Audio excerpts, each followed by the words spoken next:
This is a production of Speed Sport, America's motorsports authority since 1934.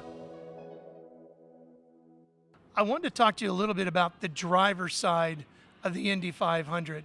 There's different stages through this race for a driver that you have to go through mentally.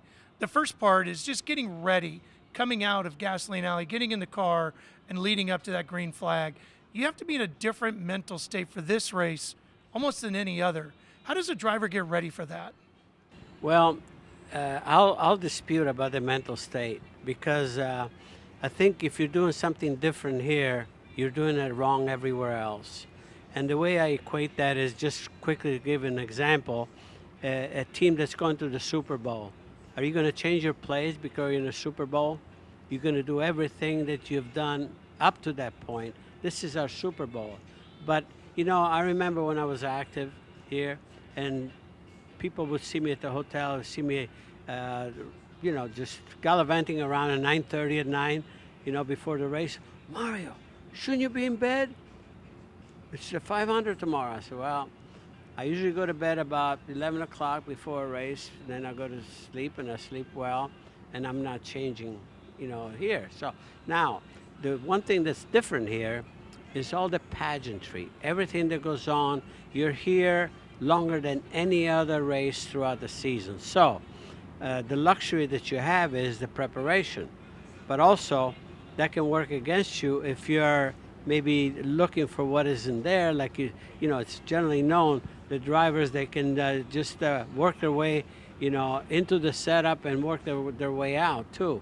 You know what I mean? Sometimes you try to get too much done and then you confuse yourself and all that, only because you have all of this time available.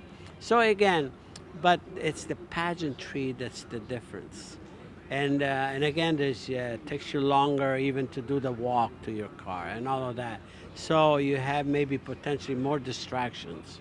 For me, just speaking for myself, I just like to just be by myself. A lot of time people say, oh, you know, they want to come over and they say, oh, I need to talk to him, he looks lonely. No, I wanted to be alone because all you're thinking about what's going to happen when that flag drops.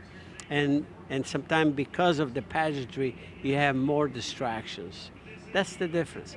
But if any driver does things differently, mentally, to prepare for this race, that driver is doing it wrong everywhere else. That's all I can say. Interesting. During the middle portions of the race, when you talk to some of the current drivers, they'll say, you know, the race can change and you get into periods where you're just running, you're not battling so much for the lead or the win at the time, you're positioning yourself for the later stages of the race. That there is a different mindset than what's coming, isn't it? Well, for sure, like I said, let's face it, you know, how many 500-mile races do we run in IndyCar? So from that standpoint, strategy is different. And, you know, there's a fuel effect, you know, you want to be able to not have to make that extra stop because you don't know how the cautions are going to fall or not. And, you know, there's a lot of things that come to play. And yeah, you want to keep yourself, be sure that at least from half race on, you want to be in the play. You know, you want to be within striking distance. From my standpoint, I like to be there from the get-go and keep it there. You know, and with today's reliability of the cars, you don't have to go out. You don't have to save anything, except, like I said, strategy-wise, maybe fuel and whatever. Only because, again, you want to be able to save, maybe even do one less pit stop if that's the case, you know. But today the beauty is you can do 10 tenths throughout the race. That's why even when you look at long distance races, 12-hour, 24-hour race, it's no longer pace yourself, this and that. You can just go, you know, and that's the beauty about the rules today. You don't take everything out of the engine. You know, the engines, you know, are capable of 15, 16,000 RPM. You're only running 12,500. Yeah. You know, and I wish they had those rules when I was driving, because I always said that I think I was born too early, because my style was to just go, you know, and of course the ones that were more patient, sometimes collected, the trophies, and some of those were the answers. Okay, so now you get to the late stage of the race, and now you know those laps are winding down, and you've got to find an extra gear of courage, mental toughness, whatever it is, to make that last pass or hang on for the win. How does a driver dig down deep to find that? Well, some know how and some don't.